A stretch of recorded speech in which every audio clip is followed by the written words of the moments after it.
Salama tsara.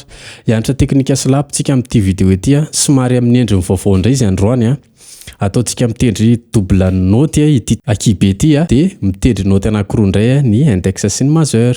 Ohatr'izao ataoko izao. Dodo tata. Amin'ny batterie koa misy an'izay feo zay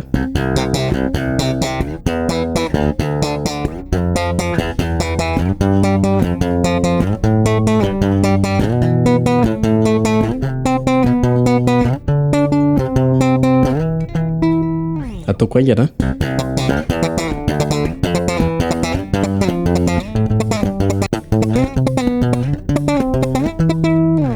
Iny teknika iny manampy anao rehefa te hislap tsika ao anatina rythmique anankiray ohatra hoe